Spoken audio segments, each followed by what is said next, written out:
Bom, boa tarde a todos. É uma satisfação estar aqui. Eu agradeço a Abdib pela oportunidade de coordenar esse painel sobre saneamento, e também com uma abordagem específica sobre a questão de resíduos.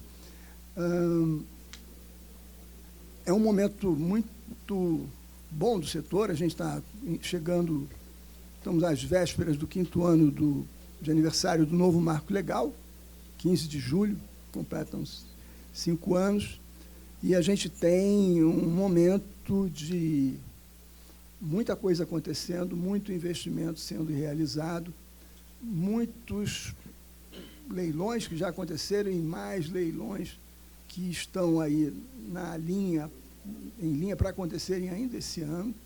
Então, a gente vai ter nesse painel uma abordagem pelas pessoas tão ilustres que estão aqui, que navega sobre esses temas, sobre o investimento, sobre a questão da regulação, que é essencial para dar segurança para os investidores, para tudo que está acontecendo, sobre as perspectivas, vamos dizer, reais, de você universalizar os serviços de saneamento como um todo no país, sendo que, óbvio, o foco principal, pelo menos de início, é a questão de água e esgoto, mas a questão dos resíduos e a própria questão da drenagem, elas têm que ser olhadas com mais detalhe, porque, pelo menos no meu entendimento, elas estão um pouco mais atrasadas do que em relação à questão da água e esgoto, que é o tema que toda hora está sendo colocado na mídia, e ele é essencial para nos tirar do atraso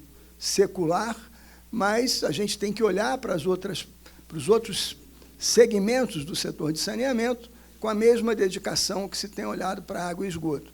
Há várias coisas que se discutem nesses últimos tempos, inclusive a própria questão da drenagem, ela já aparece como pauta e como alternativa de inclusão em modelagens de, por exemplo, de licitações de água e esgoto.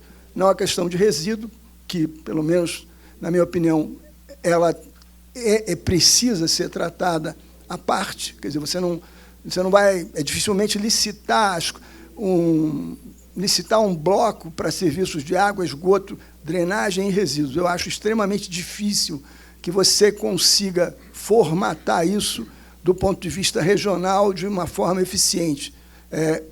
Eu acho que, quer dizer, no nível de um município, de um grande município, até poderia ser, mas de uma forma regional, eu acho pouco provável, não sei a opinião de todos aqui, mas eu sei que a temática do setor, ela ocupou um espaço que, anos atrás, ninguém pensava que pudesse ocupar, e é disso que a gente vai tratar aqui com esses convidados tão ilustres. Bom, eu vou começar passando a palavra para o secretário Leonardo Pisciani, secretário nacional de saneamento do Ministério das Cidades, e para que ele coloque uma perspectiva dele, do Ministério, sobre a questão da universalização em 2033.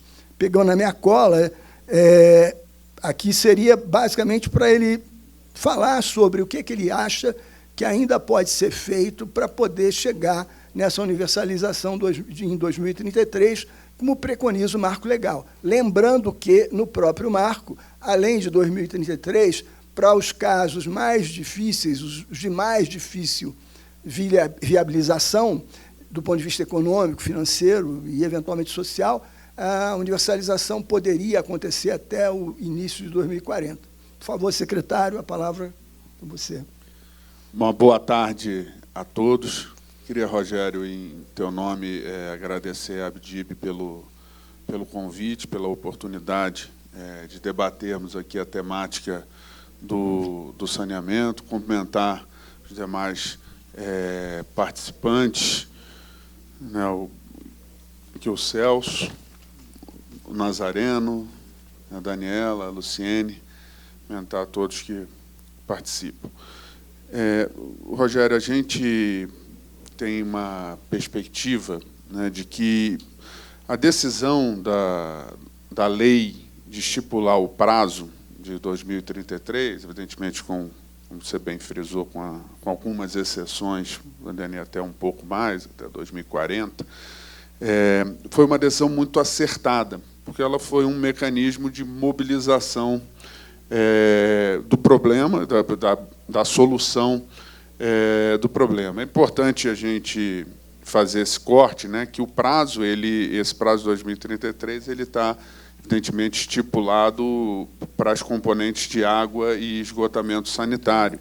O que nos leva aí a uma primeira questão de que, talvez, uma vez estando mais avançado a possibilidade de universalização de água e esgoto, a gente tem que pensar também, discutir com o Congresso Nacional a possibilidade de se ter um prazo também para a universalização dos serviços de destinação e tratamento de resíduos sólidos, o manejo de resíduos sólidos urbanos e também para a drenagem e manejo de águas pluviais, que são temas também muito importantes, tão importantes quanto a temática de água e esgoto. O que a gente pode verificar nesses últimos anos é que, tão logo se deu o comando da lei, né, estabelecendo o prazo de 2033, houve uma mobilização, e essa mobilização tem tido alguns resultados, avanços, né? Os avanços que são palpáveis, o primeiro deles, que também é um comando da lei, diz respeito à regionalização dos serviços. À exceção do Estado de Minas Gerais, todos os demais estados brasileiros fizeram já as suas legislações, os seus mecanismos de regionalização, que ajuda a otimizar o setor, ajuda a otimizar os caminhos de solução. Houve também um aumento significativo da participação do setor privado na gestão de serviços de saneamento, chegando aí hoje na casa de 30%, um terço da prestação sob a gestão do setor privado e com um viés de crescimento e de atração de investimentos. A gente nota também um aumento dos investimentos e, significativamente, no ano de 2023, nós tivemos um aumento de mais de 30% em relação a 2022, né, saltando pelos dados do Cinisa, de 22 bilhões de investimento para 28,9 bilhões de investimento, o que demonstra que o caminho ele está apontado na direção correta. O que né, na visão do Ministério, a gente precisa continuar fazendo, insistindo, aperfeiçoando? Primeiro, aumentar o volume de investimentos, atrair mais investimentos, sejam mobilizando investimentos públicos, seja atraindo investimentos privados. E, para a atração dos investimentos privados, e aí eu acho que o Nazareno e a Luciene vão poder falar melhor, acho que tem dois pilares muito importantes. Um trabalho que o BNDES vem fazendo nas estruturações das concessões, nas modelagens das concessões, tem todas as que deram início até aqui se demonstraram acertadas e bem feitas, então um trabalho fundamental que precisa seguir. E o outro ponto importante é você ter segurança regulatória, e a ANA também vem fazendo esse movimento, num cenário que não é simples, com mais de uma centena de reguladores subnacionais. A ANA vem conseguindo trazer normas de referência que são equilibradas e são execuíveis, são possíveis e que dão segurança ao investidor, dão segurança ao poder concedente, a tranquilidade ao poder concedente de poder seguir nesse caminho, e dão segurança, evidentemente, ao usuário, ao consumidor, que vai, evidentemente, todo mês pagar a tarifa, pagar pelo uso daquele serviço, que precisa pagar um preço que seja justo e precisa ter um serviço adequado no fim do dia. Então, nós cremos nesse movimento. E também na mobilização do setor público. Eu acho que essa talvez o que diferencia a agenda que tivemos, né, no governo anterior para o governo presente, é que não é nenhuma crítica, é só uma constatação de caminhos, de escolhas, né. No momento atual, a nossa diretriz é de não preconceito, nem a investimentos privados, nem a investimentos públicos. Nós não vamos também interromper os investimentos públicos que são necessários para cidades que não se viabilizam economicamente para transferência à iniciativa privada daqueles serviços. É fundamental, por exemplo, para a drenagem. Nós ficamos desde 2012 até 2024 sem que o governo federal fizesse uma seleção sequer para a drenagem, e fizemos no ano passado, e esse ano estamos repetindo a seleção de investimentos do PAC para a drenagem, num ano difícil, num ano de grande aperto orçamentário, e a única das nossas ações que nós não deixamos de fazer seleção esse ano foi justamente a ação de drenagem, porque a prática, a vida, tem nos demonstrado que a maioria das nossas cidades, ano após ano, nos períodos mais complexos de chuvas, sofrem, e com consequências gravíssimas, né? Como vimos no Rio Grande do Sul, mas não só. Eu acho que o Rio Grande do Sul é o exemplo máximo, né?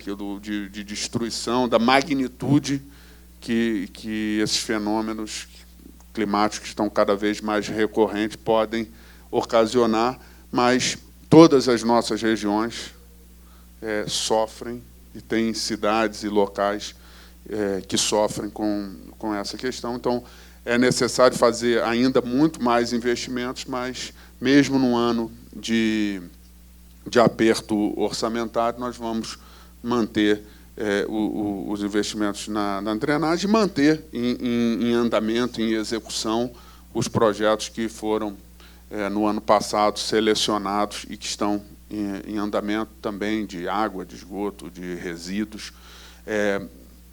E, quando eu falo dos investimentos, eu estou citando apenas os investimentos do orçamento geral, tá?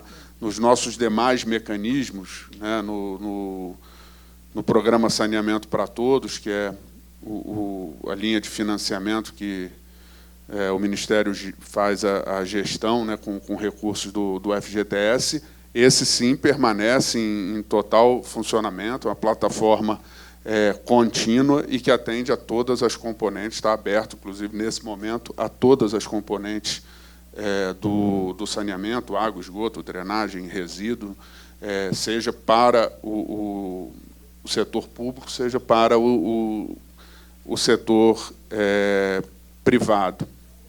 E creio que, para finalizar, como eu disse, eu acho que a gente está no caminho, intensificando a atração de investimentos, o aumento de investimentos, tendo um ambiente regulatório saudável, como a gente tem tido, e cada vez mais maduro, a gente vai ter sucesso na busca, né, das metas que estão estabelecidas, e, futuramente, como eu disse, pensar também na definição de um prazo para a universalização dos serviços de resíduo e drenagem. Acho que o setor de resíduos, aí o Celso vai poder falar um pouco melhor, né?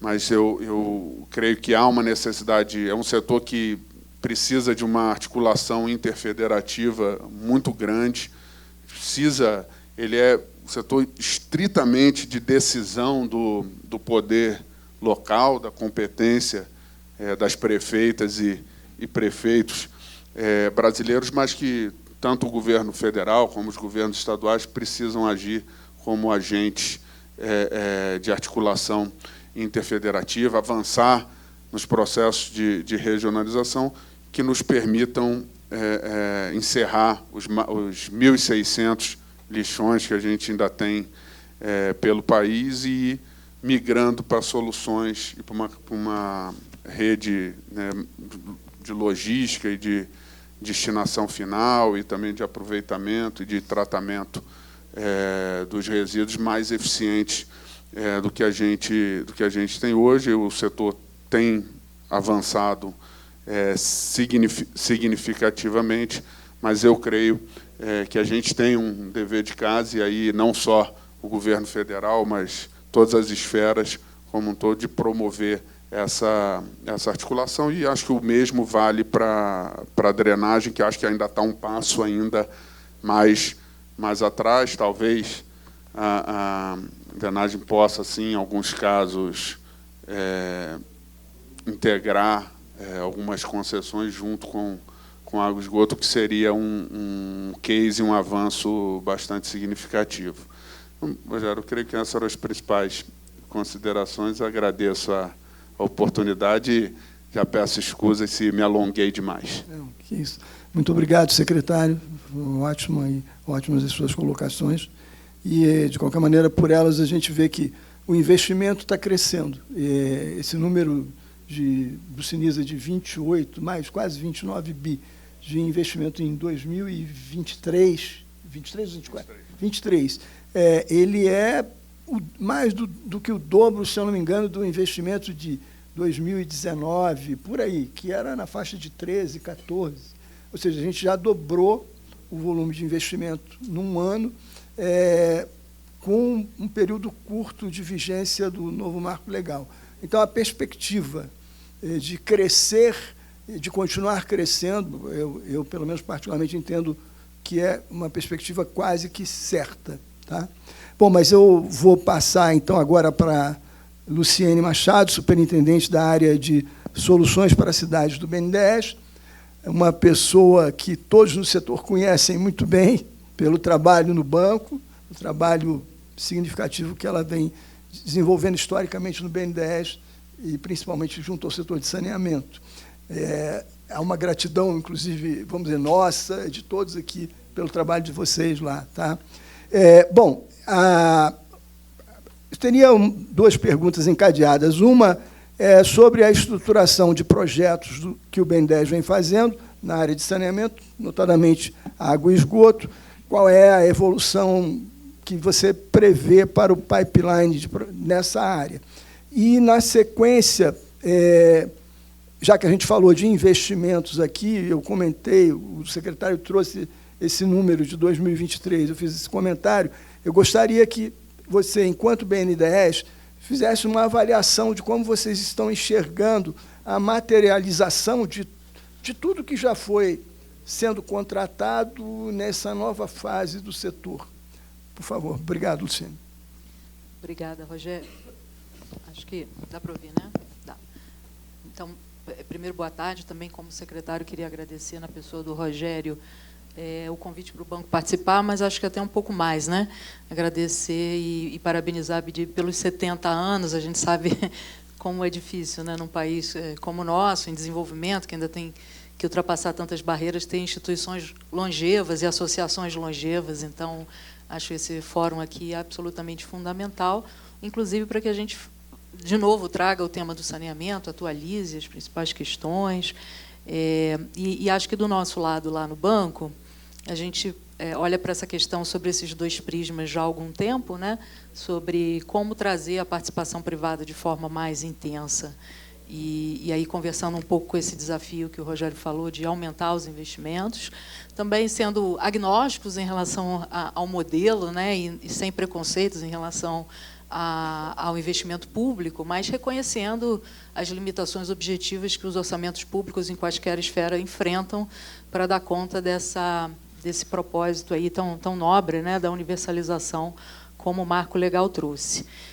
E aí, nesse sentido, a gente está, acho que, bastante feliz de os 5 primeiros anos desse marco terem se dado e a gente poder ter tido aí uma contribuição nos projetos que a gente entende assim, regionalizados, nos projetos de maior alcance, de blocos, né, de municípios de maior número, porque a gente acha que esse ideal da universalização em prazos relativamente exíguos, ele presume o segmento dessa diretriz da regionalização, presume podermos trazer tanto os municípios mais superavitários quanto aqueles que pensar numa participação privada exclusiva para eles seria mais difícil, né?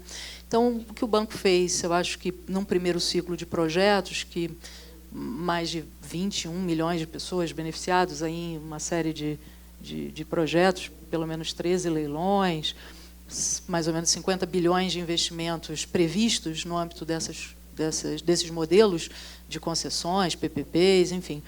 É um pouco trazer para a vida real essas diretrizes que o marco legal trouxe, né?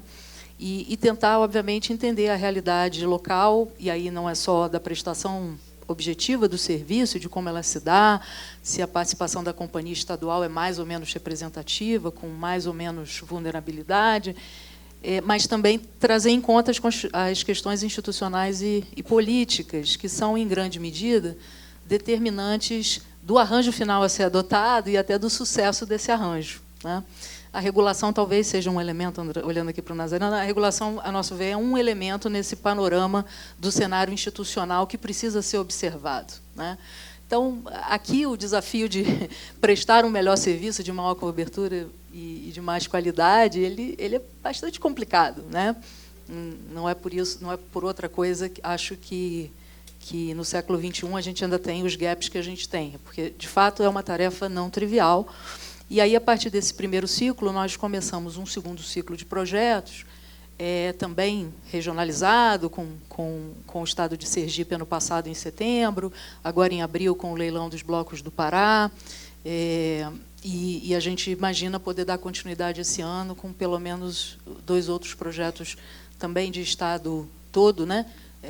Em Rondônia e em Pernambuco, dessa vez mais focados nas regiões Norte e Nordeste, então, pelas citações que eu fiz aqui, vocês podem perceber, aonde esses déficits estão mais concentrados. A gente acha que também nosso papel como Banco de Desenvolvimento é poder priorizar também onde estão os maiores déficits, para ter, talvez, as respostas, né, qualitativas e quantitativas mais expressivas dentro do espaço de tempo que o marco legal nos reservou. É claro que sempre preservando os entendimentos locais e as governanças locais criadas para a decisão desses arranjos, né? Toda vez que a gente tenta impor um determinado arranjo, a gente tem, acho que, muito pouca probabilidade de sucesso. O sucesso, provavelmente, aí o que vai acontecer é que aquilo vai virar uma solução linda, mas acadêmica, dentro de uma gaveta, sem, de fato, se traduzir num projeto que vai a mercado, que tem o olhar atento dos investidores, muitas contribuições, um modelo final que resulta aí atrativo para que seja, para que o ator privado se insira em alguma medida, em alguma parte, né, dessa cadeia de água e esgoto, cujos serviços, obviamente, são bastante concatenados, né, e são parte aí de um ecossistema só, né? Então, acho que a gente continua buscando isso e trabalhando nessas pré-condições. Eu diria que a gente não tem muita ilusão de modelos perfeitos e, portanto, já começou a olhar, a gente já começou a ver e necessariamente precisa ver sobre os aperfeiçoamentos necessários no primeiro ciclo. É preciso reconhecer a necessidade de fazer as alterações necessárias e de trabalhar para a sensibilização dos atores políticos decisores para fazer esses ajustes necessários, porque algumas imperfeições ou fragilidades dos modelos, às vezes, advêm da falta de percepção, da falta ou detalhamento de modelagem, mas muitos não surgem daí, não. Surgem de opções que foram feitas visando, inclusive, até um melhor andamento, né, do projeto. Então, casos concretos nos ajudam também a abordar novos contratantes com experiências práticas, né? Exemplos concretos de que, poxa, a sua ideia faz muito sentido, mas deixa eu te contar o que aconteceu aqui nesse caso. E qual é o problema que está sendo enfrentado lá? Que tal a gente tentar uma outra abordagem? Então, acho que a gente já está nesse momento em relação aos projetos do primeiro ciclo e, obviamente, fazendo esse segundo ciclo que eu me referia, que vai ser um ciclo, do ponto de vista de modelos, relativamente parecido com o primeiro, no sentido de que vamos ter concessões plenas, concessões parciais, né, em que a companhia estadual compete ou vai continuar competindo, né, os serviços de produção de água tratada e o autor privado a distribuição de água, o tratamento e a coleta de esgoto, além de PPPs de esgoto. Esses modelos todos vão conviver aí nesse segundo ciclo, como, aliás, também conviveram no primeiro ciclo, fruto um pouco dessas percepções diferentes aí de realidade, né? Então, acho que a gente tem esse primeiro objetivo aqui com esse segundo ciclo de projetos de água e esgoto.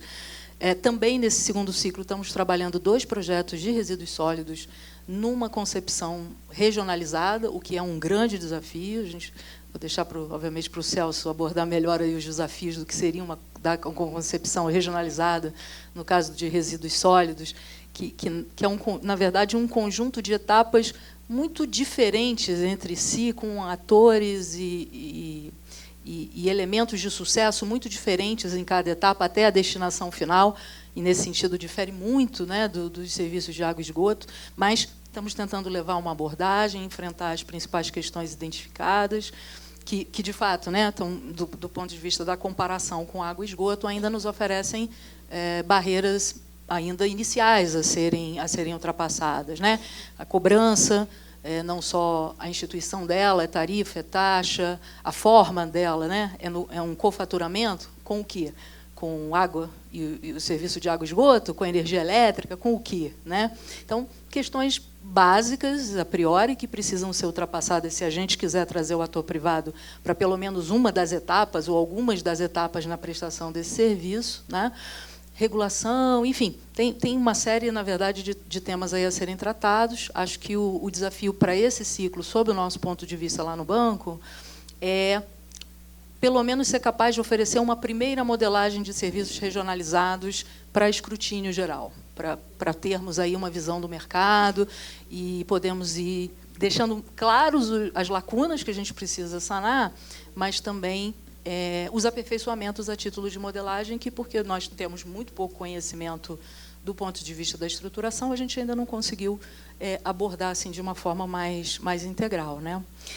E acho que, em termos de água, esgoto e resíduos sólidos, é isso, tentando trazer para alguns projetos também o componente de drenagem, talvez, a priori, não como uma competência, né, tão bem estabelecida como os serviços de água e esgoto, mas como uma destinação possível dos excedentes dos valores desses projetos em algumas situações em particular, tá? Então, acho que, de forma geral, é isso. E aí, Rogério me pediu para falar um pouquinho só de investimentos, que talvez seja a face visível, benéfica e virtuosa do primeiro ciclo, né? Nos projetos concedidos, a gente tem um caderno de encargos bastante prescritivo, com indicadores município a município, né, com uma frequência colocada ali, e a gente tem a expectativa de, ao longo do tempo, poder fazer esse acompanhamento. Mas o que já é possível ver, mesmo num curto espaço de tempo, desde o início desses projetos, os primeiros são de 20, e como tem operação assistida, na prática, os atores privados detêm esses sistemas a partir de 21, 22, a gente ainda está falando de vidas muito recentes, né, para cada um desses projetos. Não obstante, a tendência de investimento, como o secretário falou, já é outra. A gente já vê um crescimento que, quando a gente desagrega entre o investimento público, quer vindo das companhias estaduais, quer vindo dos municípios, e o investimento privado na frente dessas novas concessões, a gente percebe que o crescimento majoritário vem pelos atores privados na frente dessas novas concessões. É uma coisa de 1 bi lá na época, lá em 2019, hoje em torno de 6,3, 6,4 bilhões. Né? Então, está claro que isso é possível, e aí alguns benefícios imediatos eles já se fazem sentir assim, na vida, né, da população, na vulnerabilidade de corpos hídricos, enfim, confirmando aquela tendência, aquela expectativa acho que que todos temos, né, de que esse é um ecossistema muito resiliente, né? Levemos um pouco de investimento e ele responde com muita rapidez. E aí o banco aí não falo só realmente com o chapéu de estruturador, mas também com um chapéu de financiador, porque o banco tem participado de quase todos esses projetos, também tomando risco, né? E botando à prova aquela modelagem que ajudou a conceber. Vamos acompanhar essa métrica de forma muito próxima, né? Porque, de outra forma, tudo que veio antes, e a estruturação é muito relevante, como sabemos, mas ela veio para trazer aqueles benefícios. Então, a gente precisa perseguir a execução e a entrega desses benefícios com muita preocupação. Né? E aí os investimentos talvez sejam já poucos anos, 2, 3 anos dos primeiros projetos, uma face visível e incontornável, porque quando a gente olha para o investimento público, ele até conseguiu se sustentar em alguma medida, mas muito na linha d'água, não houve grandes crescimentos. E essa, aliás, é uma outra preocupação. Né? Imaginando que a participação privada cresceu, como o secretário colocou, mas significa que pelo menos 70%, 75% do mercado continua sendo pela prestação pública, direta ou por intermédio das companhias estaduais. Chegar na meta de universalização também nos exige pensar como é que esses atores conseguem ter um outro perfil de crescimento em relação aos seus investimentos e contribuir, né, com as metas, contribuir com o alcance aí dos objetivos do marco legal. Acho que era isso, Rogério, para começar. Muito obrigado, Luciane, foi ótimo. A abordagem, inclusive, é sobre essa questão do investimento, que é depoimento de quem modelou e que está acompanhando para corroborar que a participação privada ela está começando a indicar que ela é consistente, ela é efetiva, ela está trazendo resultados reais em termos de execução do CAPEX estabelecido. Ou seja, não é uma coisa só do discurso, ela é real e a gente acredita que assim o será. Estamos trabalhando todos para isso. Bom, eu vou falar agora, fazer uma pergunta dirigida ao Nazareno Marques de Araújo, diretor da ANA. É um prazer tê-lo aqui, Nazareno, para falar um pouco sobre a visão, a perspectiva da ANA com relação à contribuição dela para a universalização via as diretrizes estabelecidas em marcos de referência, ou seja, basicamente a pergunta objetiva seria quais diretrizes já foram fixadas e estão em estudo para contribuir para a universalização na forma do novo marco legal e o que a ANA entende ser importante avançar para que a universalização seja atendida nos prazos legais. Por favor. Boa tarde a todos, boa tarde, Rogério, Celso, Pisciani, Daniela, Luciane. Muito obrigado à ABDIB pelo convite, e é sempre importante a gente trazer a visão do regulador para trazer a segurança regulatória. De uma forma geral, quem trabalha com infraestrutura gosta sempre de falar de segurança jurídica, né? Nós optamos por falar da segurança regulatória porque é um processo mais amplo e de longo prazo, não necessariamente da celebração do contrato. Quando começamos e recebemos o marco do saneamento na ANA, nós tínhamos 3 principais preocupações. Uma é que a ANA era um ator novo no setor de regulação do setor de saneamento. Nós precisávamos estabelecer, de alguma forma, ter o reconhecimento, a confiança dos atores do setor, que éramos o regulador para fazer normas de referência nacionais que a gente não tem em nenhum outro lugar do mundo. A segunda preocupação é que esse processo normativo ele não poderia ser estendido por muito tempo. A gente tem metas que precisam ser alcançadas e as normas precisavam sair de maneira célere. E a terceira é a implementação gradual do marco de saneamento, que nos permite olhar para resíduos sólidos e drenagem de uma maneira mais pedagógica, de uma maneira menos incisiva na norma, mas mais de trazer as possibilidades de viabilização da prestação de serviço, da geração de tarifa e sustentabilidade do serviço como um todo. Então, no primeiro olhar, sobre confiança dos stakeholders que a ANA precisava ter, a gente fez um grande esforço para que o nosso processo regulatório fosse muito claro. Desde o primeiro momento de trazer os stakeholders e ouvir as partes que conheciam muito mais do que a gente do setor, porque o conhecimento do setor de saneamento estava nos estados, estava nos municípios, e não necessariamente no âmbito federal. A gente sempre teve a Secretaria Nacional de Saneamento nos diversos governos, mas esse conhecimento estava difuso.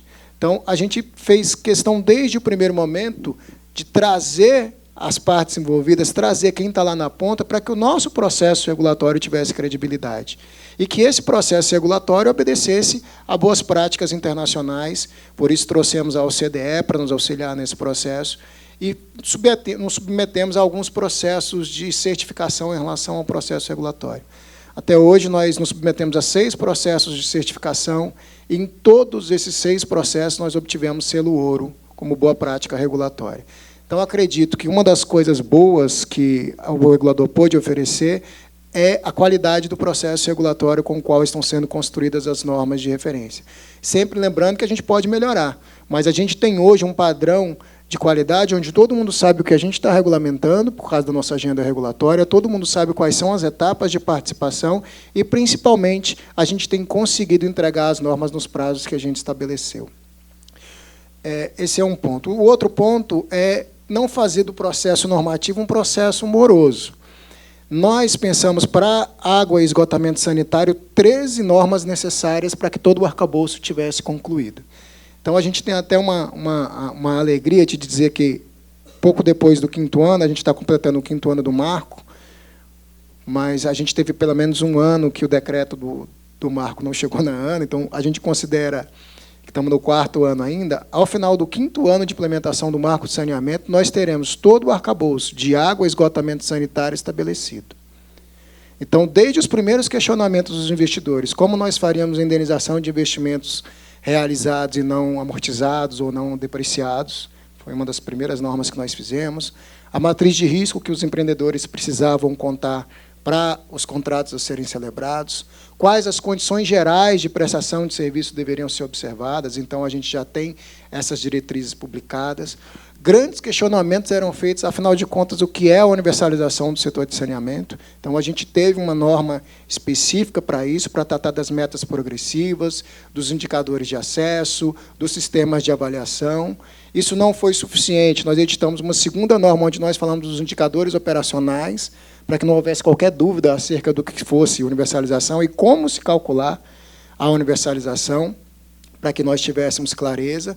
Nós estabelecemos uma norma de modelo regulatório, que é uma norma mais ampla como um todo, porque trata todos os tipos de prestação de serviço, desde a concessão aos contratos em licitação, contrato de programa. Está muito claro como vai se dar o processo regulatório, ou pelo menos as diretrizes que nós devemos observar para a definição de tarifa, para reajuste, para revisão. Tudo isso, na nossa norma de revisão, a gente trouxe para dar clareza sobre como esse processo iria acontecer. Então, das 12 normas que a gente pensou, 8 estão publicadas. E esse ano nós vamos publicar uma que é fundamental, que é de estrutura tarifária, que a gente já fez o processo de participação social recentemente, e que a gente já trouxe toda a discussão de tarifa social, que é recente, que trouxe impactos para os contratos, que tem impactos de reequilíbrio econômico-financeiro.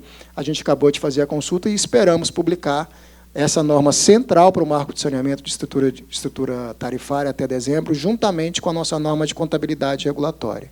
E até julho de 2026, nós vamos publicar a norma de reajuste, de revisões tarifárias e reequilíbrio econômico-financeiro e a norma de redução de perdas.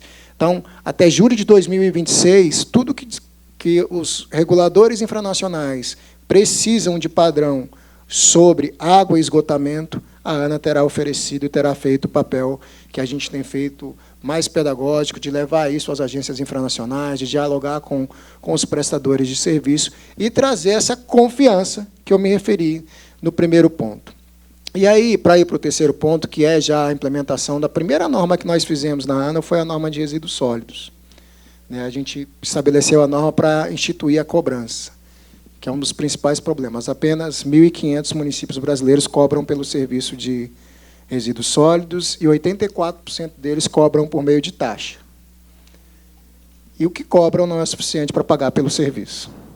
Não paga o serviço. Então, a gente estabeleceu como primeira norma a obrigatoriedade de estabelecer a cobrança pelo serviço. E esse ano já foi o primeiro ano de comprovação dos municípios. Então, a gente está olhando para o resíduo sólido de drenagem, como eu falei, com um olhar mais pedagógico, né, porque os números, às vezes, nos deixam um pouco assustados. Esse ano foi um ano de comprovação e apenas 437 municípios comprovaram ou estabeleceram a cobrança pelo serviço de resíduos sólidos. Então, isso dá 7,8 dos 5.570 municípios. Então, não basta que a gente faça normas, mas a gente vai ter todo um trabalho pedagógico, especialmente com resíduos sólidos e com drenagem, para a mudança da realidade cultural. É difícil cobrar esgotamento sanitário, que a gente tem mais de 50% de serviço. Então, vocês imaginem serviços quais, hoje, são prestados, 94% desse serviço é prestado pela administração direta. Então, na norma de resíduos sólidos, a gente chamou a atenção para coisas que a gente precisa olhar para os próximos 5 anos. Então, se lá em 2020 nós precisávamos estabelecer confiança e fazer com que o nosso processo fosse célere, para os próximos 5 anos, as nossas preocupações elas se estendem um pouco além dos nossos domínios. Então, por exemplo, ninguém vai conseguir universalizar se os nossos estudos de mudança climática dizem que a gente vai ter 40% menos de água nos mananciais. Então, essa é uma primeira preocupação que a gente tem para frente. A gente não vai conseguir universalizar ou dar a segurança jurídica e regulatória que se espera do regulador se os infranacionais não aderirem às normas da ANA. Se a gente não conseguir fazer um spending power funcionar, como foi concebido no marco. Então, essa primeira norma nos traz a atenção de que a gente precisa conversar mais, levar mais conhecimento aos infranacionais para que a gente tenha a adesão das normas. Que bom que a gente tem um arcabouço quase completo de água e esgotamento sanitário, mas se eles não aderirem, a segurança jurídica e regulatória não estará presente. Uma outra preocupação que a gente tem, que aí o Pisciani trouxe bem aqui do crescimento de investimentos, mas para alcançar a meta, a gente vai ter que acelerar nessa inversão de crescimento. Talvez essa seja a grande contribuição que o regulador traz. Quem estava investindo em 2020 olhava e dizia assim, nossa, mas tem 107 agências reguladoras, não tem nenhum padrão. Então, hoje, teoricamente, se a gente já tem algum padrão, o risco do investidor diminuiu, e por isso eu acho que a gente precisa investir nessa necessidade de aceleração de investimentos, porque a gente já tem um quadro regulatório menos perigoso, digamos assim, ou com menor risco do que o que nós tínhamos em 2020. Então, para concluir, gente, eu queria chamar a atenção desse aspecto pedagógico das normas de drenagem e de resíduos sólidos, né? Todo o esforço que a gente tem feito, ele é pedagógico mesmo. Então, a gente tem feito inúmeros cursos, inúmeras palestras, inúmeros seminários nos estados brasileiros, com os municípios, porque a gente entende que, culturalmente, há uma resistência. Isso tudo está nas costas dos municípios hoje. Toda essa despesa de resíduo sólido está na costa do município, que não consegue pagar por isso. Então, ou a gente faz essa revolução mais pedagógica, se aproximando das associações, se aproximando dos prestadores de serviço, dos tomadores de decisão, ou ainda que a nossa norma seja mais perfeita, que a gente acerte 100%, a gente não vai conseguir fazer essa transformação que precisa ser feita nos dois serviços. Então, em água e esgoto, a gente precisa concluir a nossa primeira etapa. Em drenagem e resíduos sólidos, nós precisamos dialogar mais, e ao encontro dos tomadores de decisão para a gente conseguir fazer a transformação completa do setor de saneamento. E a gente tem feito isso na ANA desde o princípio, com cooperação. Foi assim que a ANA constituiu a sua imagem enquanto gestora de recursos hídricos no Brasil, foi assim que a ANA construiu a imagem de uma reguladora sólida para o saneamento, e é assim que a gente espera contribuir com os resíduos sólidos e com a regulação da drenagem. Até porque, gente, esses dois serviços são fundamentais para a adaptação à mudança do clima. Ninguém vai conseguir falar em adaptação à mudança do clima sem um bom serviço de drenagem. A gente viu o que aconteceu em Porto Alegre. Tudo bem que choveu 10 vezes mais, 1.000 milímetros, do que quando chovia 100. E talvez as infraestruturas não fossem capazes de suportar aquela quantidade de chuva. Mas o fato é que a nossa chance de ter algum sucesso quando houver eventos extremos de mudança climática passa necessariamente pelo bom funcionamento da drenagem, pela recuperação dos nossos mananciais, pela coleta e tratamento do lixo, pela limpeza, para que a gente tenha alguma chance de fazer essa transição energética, essa transição de momento do nosso setor de saneamento e dos recursos hídricos no Brasil passa por isso. Então, muito obrigado, Rogério. Obrigado, Nazareno. Excelentes colocações. E, bom, eu registro aqui o nosso agradecimento pelo trabalho que a ANA vem fazendo em prol da melhoria da segurança regulatória e, consequentemente, da segurança jurídica dos investimentos.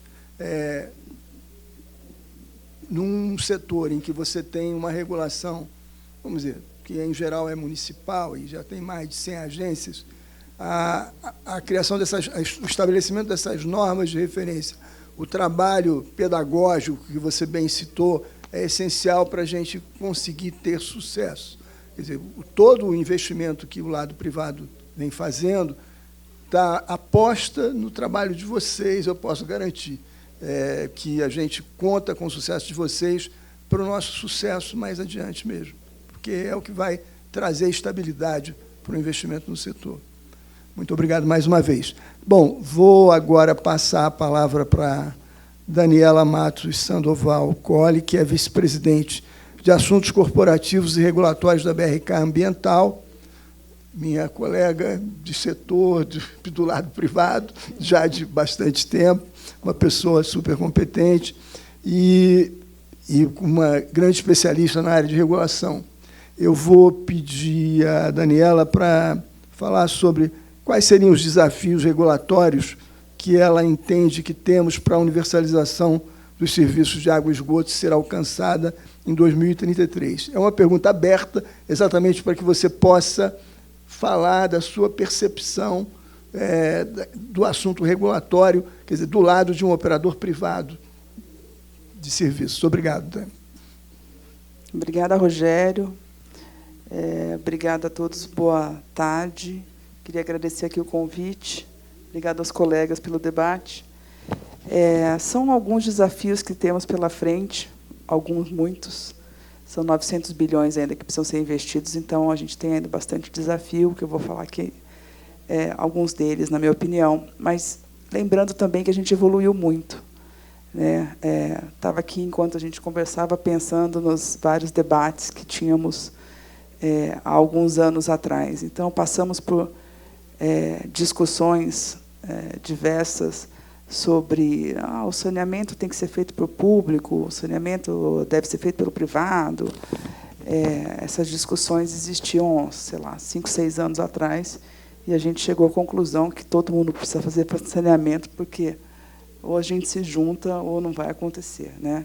Então, também existia muito ceticismo em relação aos municípios pequenos, né? Puxa, vão querer fazer saneamento só nos municípios grandes, não vai dar certo. E surgiu o termo da bisteca, né? Juntar o osso, lembra? O município que era um osso com um filé. Então, fizemos uma bisteca e estamos regionalizando. Isso também é bastante positivo. Me lembro da discussão sobre, poxa, vamos fazer normas de referência, que coisa diferente, que jabuticaba é essa? Mas não tem como, porque são municípios que são os titulares. Mas vão colocar na ANA, mas a ANA não conhece disso. A ANA vai fazer cursos hídricos. E aqui a gente está, alguns anos depois, com a ANA aqui na mesa, dando realmente um show de entendimento a respeito do tema. Muito desafio ainda, sem dúvida, inclusive de gente especializada para tratar do tema, mas fato é que a gente se organizou e a gente está evoluindo. É fundamental essa padronização, né? É fundamental a gente ter essa estabilidade, e eu acho que essa estabilidade explica a evolução que a gente teve. As modelagens estão sendo feitas, estão sendo bem feitas, também tivemos a sorte, e eu já falei isso várias vezes, de ter gente competente fazendo as modelagens, e é impressionante o crescimento desse pessoal.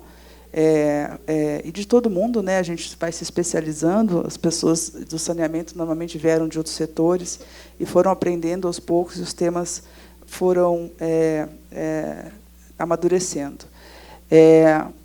Falamos muito de regulação contratual e regulação discricionária. Era interessante o setor, porque a maioria do saneamento era feito por companhias estaduais, com regulação discricionária, e aí entra o setor privado, olhando, falando, isso não funciona, porque nós precisamos de uma regulação com previsibilidade no contrato, as regras têm que estar postas, a gente não pode, de tempos em tempos, sentar para discutir qual será a regra de compartilhamento da eficiência, eu trabalho para ter eficiência, eu aporto eficiência para ganhar uma licitação, tudo que eu consigo achar de eficiência, eu boto na entrada para eu ganhar essa licitação. Então, não funciona como funciona para as companhias estaduais que não têm uma licitação no início para esse contrato, não funciona a gente discutir de tempos em tempos um compartilhamento de eficiência. Esses temas todos eram temas que hoje parecem óbvios, mas, na época, eram temas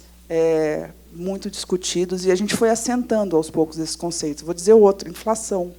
Eu me lembro, quando eu entrei na BRCAT, a gente tem uma tabela de acompanhamento de equilíbrios e inflações, e na tabela a gente, esse aqui a gente aplicou, pula 2, não aplicou, aplicou a inflação nesse aqui, não aplicou, não aplicou. Hoje em dia, essa parte da inflação é tudo aplicadinho. Então, assim, você vê a evolução, né? Alguns temas acabam ficando, inclusive a primeira norma de resíduos da ANA, apesar de não falar de água e esgoto, né? Ela fala da aplicação da inflação. Enfim, então, já passamos por muito, né? Inicialmente, a gente tinha mais de 100 milhões de pessoas sem esgoto e 35 milhões sem água. Isso está diminuindo. A gente tinha investimentos entre 15 e 20 bilhões ano, e a gente está falando aí de quase 30. Então, acho que a gente está melhorando. Falta muito, sem dúvida nenhuma, porque o desafio é muito grande. A gente demorou, como país, para se mobilizar, mas a gente está mobilizado e está evoluindo. Também queria destacar a matriz de riscos, que é fundamental. Toda vez que a gente tem uma discussão sobre riscos, hoje a gente pode fazer referência à norma da ANA, porque qualquer momento que você senta para botar uma matriz de riscos num contrato uma dificuldade imensa. Então, ter essa referência de alguém isento, dizendo, olha, isso aqui, esse risco aqui, essa alocação faz sentido, é muito importante também. E solução de controvérsias. Os contratos antigos todos tinham judiciário, o judiciário não é especializado em temas como reequilíbrio e outros temas de infraestrutura, então é muito difícil você estar num contrato de longo prazo, 30 a 35 anos, e você não ter uma boa solução de controvérsia, não só pelo tempo, mas pela não especialização também. Então, a opção por arbitragem, esses temas todos a gente olha e fala assim, isso já é passado, né? Mas foi difícil chegar até aqui. Então, primeiro, acho importante a gente perceber que a evolução foi muito grande. Eu acho que a gente tem alguns desafios. Eu acho que a gente tem um desafio de formação de pessoas, né? Seja para os quadros técnicos das agências, seja para o pessoal que faz modelagem, que desenvolve, para os bancos, para as concessionárias. Então, acho que esse é um desafio que a gente tem, formar pessoas que sejam capazes de ajudar nessa evolução e nessa universalização, não só do ponto de vista operacional, como do ponto de vista técnico também. A gente tem um desafio, as agências, são muitas agências, as agências têm uma diversidade incrível de conhecimento e muitas delas muito politizadas ainda. Então, o papel da ANA é fundamental para dar o norte do que faz sentido nas discussões mais isentas, e isso sempre importa. Importa, inclusive, para o judiciário, que procura, né, muitas vezes, entender o que faz sentido de uma maneira mais isenta. Então, acho que é um grande desafio essa quantidade de mais de 100 agências para o saneamento. Vários temas, por exemplo, disponibilidade, né, a cobrança por disponibilidade. A gente faz todo esse movimento de de investimentos, e aí a gente precisa garantir que haja uma tarifa que sustente esse investimento todo. Então, todo mundo que, conforme vai passando o saneamento, né, seja água, seja esgoto, as conexões vão sendo feitas para esse sistema, e é isso que faz que ele seja sustentável. À medida que você tem pessoas que não conectam nesse sistema, você vai tendo uma dificuldade na sustentabilidade desse sistema ao longo do tempo. Então, fundamental a gente ter, quando o novo marco fala isso, né? Quando tem disponível o saneamento, a pessoa precisa se conectar e traz, inclusive, uma taxa de disponibilidade, caso ela não se conecte. E é fundamental que as agências e todos entendam o quão é importante garantir que o sistema funcione otimamente, não subotimamente, com o maior número de conexões possível. Então, acho que esse é um desafio que eu destacaria. E a discussão de licenciamento, que também agora a gente está tendo, né? Eu acho que é um desafio que a gente precisa discutir. Estamos ainda em discussão, e eu acho que destacaria também tarifa social, né? A gente está em implementação agora da tarifa social, uma lei nova, mas interessante. Foi uma lei nova, foi uma lei até feita rapidamente, né? Mas o interessante é que, mesmo numa situação de uma lei que não foi tão amplamente discutida, como foi a tarifa social, houve o cuidado de se fazer um reequilíbrio, a previsão de um reequilíbrio prévio, né? Quer dizer, imagino que isso, muito por sugestão de vocês, né? Claro, alertando sobre esse problema, mas fato é que hoje existe tudo isso. Quer dizer, imagina isso 6, 7, 8 anos atrás, a dificuldade que não seria. Então, hoje a gente tem técnicos que são isentos, imparciais, conhecem do setor e são até capazes de fazer esse tipo de alerta, né? Imagina você ter uma mexida numa lei que traz uma tarifa social, aplica essa tarifa social sem discutir um reequilíbrio prévio, né? Previamente.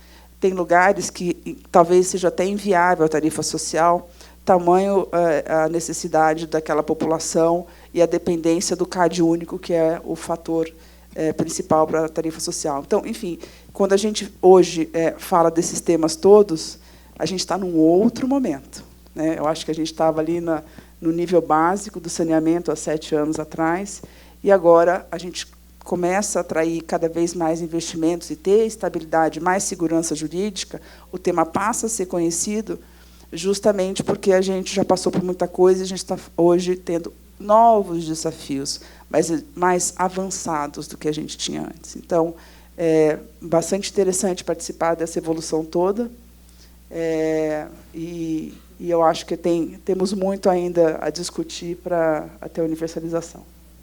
Obrigada. Muito obrigado, Daniela. A Daniela trouxe alguns tópicos bastante interessantes para a gente refletir e discutir. Eu friso, por exemplo, a questão da tarifa de disponibilidade, que tem que ser olhada com o devido cuidado, em termos de como ela será aplicada, porque ela pode significar, em muitas situações, a viabilização ou não de um dado investimento. Bom, vou passar agora para o Celso Pedroso, que é CEO da Solvi, que é que ele vai entrar na temática dos resíduos sólidos. Perguntar para o Celso quais foram os avanços que ele enxerga no setor de resíduos sólidos a partir do novo marco legal e o que ainda falta para os investimentos no segmento de resíduos deslancharem. Por favor, Celso. Boa tarde. Boa tarde. Queria cumprimentar o secretário Pisciani, Luciene, Nazareno, Daniela, meu caro mediador. Enfim. E também cumprimentar a ABDIB pelos 70 anos e fazer o evento justamente no Dia Mundial do Meio Ambiente. E falar sobre resíduos sólidos nesse dia é super importante, né? Bem, o Brasil produz aproximadamente 80 milhões de toneladas de resíduos sólidos por ano.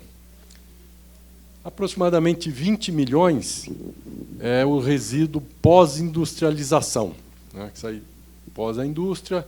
Isso já tem um conceito muito bem formado de gerador-pagador. Aquele que gera é responsável pelo pagamento da logística e da destinação desses resíduos.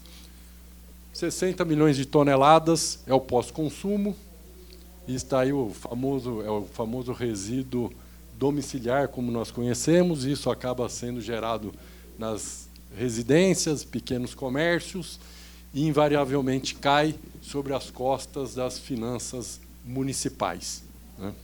Então, o primeiro ponto de desafio para o setor, como o Luciano já mencionou aqui, o secretário também, o Nazareno também muito bem, é a questão da sustentabilidade econômica financeira do setor.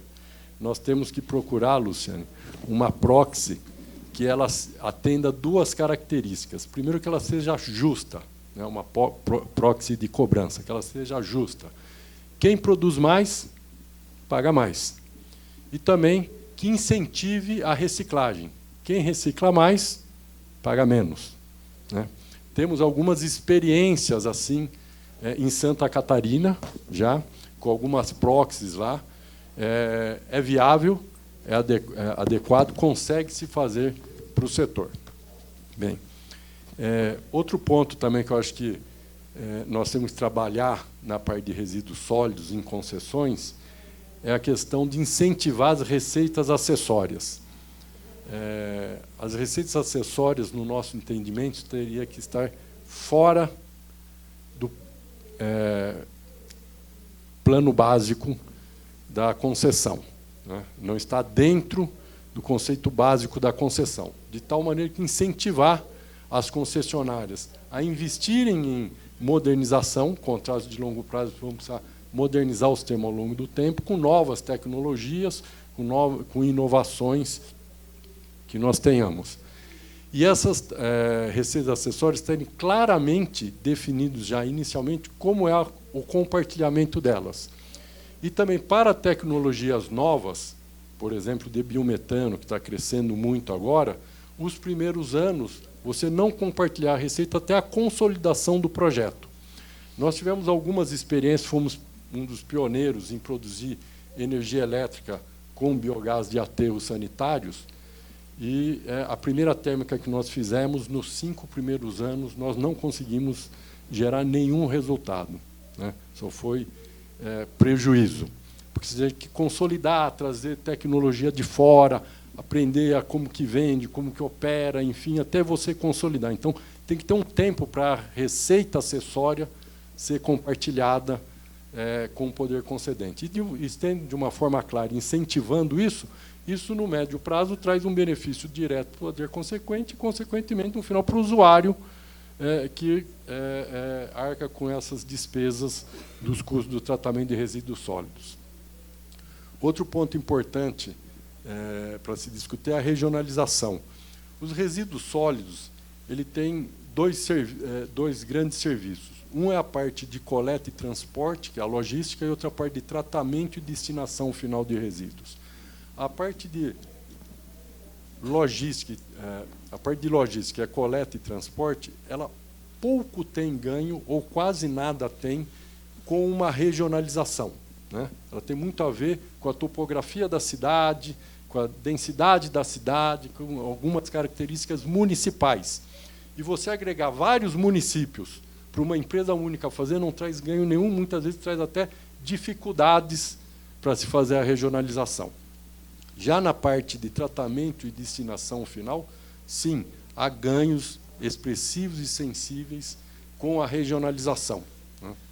Nós sabemos que um equipamento para tratamento de resíduos, como um aterro sanitário, para 100 toneladas, você tem um custo muito mais elevado do que um aterro que você tem aí para 1.000 toneladas. Então, se você ter 10 aterros de 100 toneladas em 10 municípios, economicamente, com escala, você fazer um único aterro de 1.000 toneladas, que ele cobre a distância de logística quem tiver que transportar, e no resultado final sai um ganho total para o município e para o usuário final desses serviços. Bem, e nós temos uma realidade. No Brasil, nós já temos vários aterros sanitários que atendem vários municípios, 20, 30 municípios, 15 municípios, com o único aterro sanitário, são iniciativas privadas. Então, já tem uma regionalização na prática, né? Então, nós não precisamos de para determinadas regiões do Brasil, nós já temos a regionalização feita, né, na prática. E aí nós precisamos trabalhar como nós vamos tratar isso perante a lei que exige os consórcios de municípios com uma regionalização feita onde já existe. Nós devemos direcionar os nossos esforços para aqueles municípios que ainda destinam em lixões. Como o secretário falou, que tem mais de 1.600 lixões, são mais de 2.000 municípios que destinam em lixões hoje. Nós temos que direcionar os esforços a esses municípios e não nas regiões que nós já estamos com solução. Então, a gente corre o risco de desperdiçarmos equipamentos prontos, em operações, com custos competitivos, fazer novos onde não precisa e deixa de fazer onde é que precisa, né? Enfim, esses são os pontos. E, por fim, eu queria colocar que nós temos uma grande oportunidade aqui no Brasil. Dentro de todos esses lixões, nós sabemos o seguinte, que quando nós desviamos o resíduo que ia para um lixão e ir para um aterro sanitário, você reduz em aproximadamente 20% a emissão de metano, né? E, com isso, a gente pode fazer um projeto de créditos de carbono com desvio de metano, com extinção dos lixões, utilizar o artigo 6.2 do Protocolo de Paris para fazer acordos bilaterais de vendas de contratos de produção de créditos de carbono e, parcialmente, esses recursos se fazerem um fundo para a extinção dos lixões e para a recuperação das áreas degradadas do Brasil. Então, o que é um problema, nós temos uma oportunidade que nós podemos trabalhar nisso. Ou seja, eu acho que tem muitos esforços, tem muita tecnologia chegando com produção de biometano, produção de crédito de carbono, produção de energia elétrica através do combustível com biogás dos aterros. A reciclagem precisamos crescer, inserir os catadores num processo estruturado de reciclagem, né? Esse fundo de extinção de lixões, ele pode embargar também a questão dos catadores junto.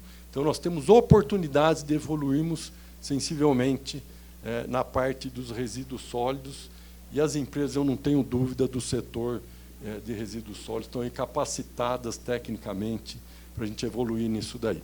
E queria fazer o último destaque, a norma número 1 da ANA. Parabéns, Nazareno, pelo trabalho que vocês fizeram. É árduo, é uma mudança cultural, nós temos que mudar a cultura da sociedade, né? O serviço de resíduos sólidos é uma utility como outras que se tem, né? E temos que dotar essa capacidade de consciência na sociedade brasileira. Bom, obrigado. Bom, agradeço ao Celso. E, bom, nós vamos caminhando para o encerramento. Eu já recebi aqui um aviso para fechar. E, então, eu vou passar a palavra para cada um dos colegas aqui para fazerem um comentário final, e agradecendo a participação de todos aqui em nome da ABDIB. Tá? Por favor, secretário. Rogério, só para reiterar os parabéns à ABDIB pelos 70 anos, pelo debate, dizer que é fundamental a participação da ABDIB, de outras entidades da sociedade civil nesse processo, debatendo, formulando, cobrando, trazendo sugestões, ajudando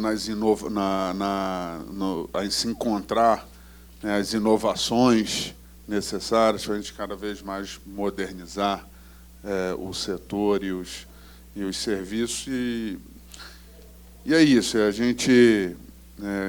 o nosso país é um país complexo, de realidades regionais diversas, mas que a gente tem que sempre perseguir e insistir as metas de vencer os problemas históricos que a gente tem, e o saneamento é, infelizmente, uma questão histórica que o Brasil ainda não solucionou, mas que está no caminho de solucionar, e eu tenho certeza que daqui a alguns anos a gente vai poder comemorar a superação dessa etapa e poder viver num país, levar a toda a nossa população nos 4 cantos do nosso país os serviços de saneamento, que são fundamentais para a dignidade humana, para a saúde, para o desenvolvimento social.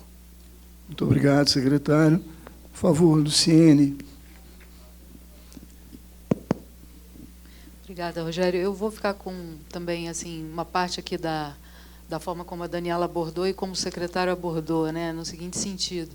Também fico muito satisfeita de hoje a gente estar já enfrentando desafios num outro patamar, né?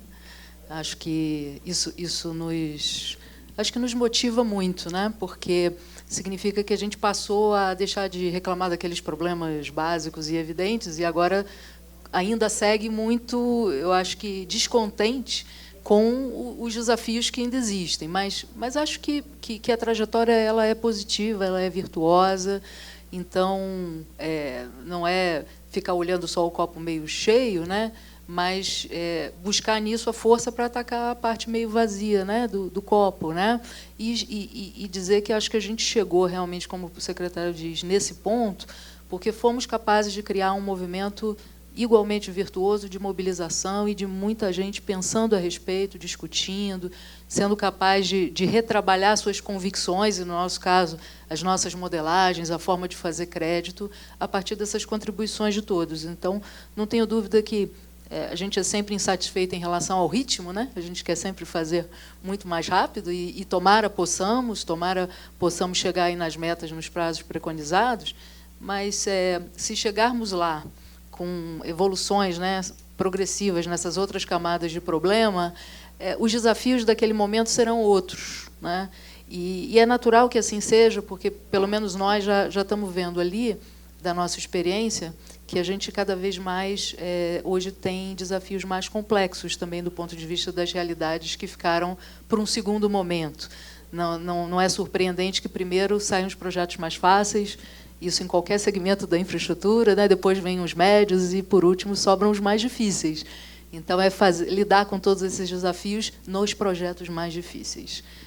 Mas, quem sabe, eles vão nos achar todos mais bem preparados do que os debates de 5, 7 anos atrás. Eu acho que é isso que nós também nos dispomos aí a contribuir com todos, né, nessa trajetória. Obrigado, Luciene. Por favor, Nazareno. Eu também agradeço a todos, mas eu queria pontuar 2 coisas aqui que eu acho que faz parte desse desafio dos próximos anos, quando a Daniela falou do licenciamento, né? Tanto para o licenciamento quanto para a outorga, para fazer essa evolução que a gente tem investimento agora para fazer, a gente vai precisar de simplificação. Então, a gente já tem feito algumas simplificações na ANA, com a Resolução 2079 de 2017, agora com a Resolução 221, para que a gente possa mudar a classe de classificação dos rios e permitir dar outorgas em rios que não necessariamente precisa estar na classe 2. Mas acho que esse tem que ser um compromisso, assim como foi o compromisso com o marco como um todo, de simplificação desses processos, sem abrir mão das exigências necessárias, porque também a segurança regulatória desses licenciamentos e dessas outorgas fazem parte desse processo de qualificação do setor, mas que a gente precisa ter respostas mais céleres, já que eu falei de ter água em manancial para fazer a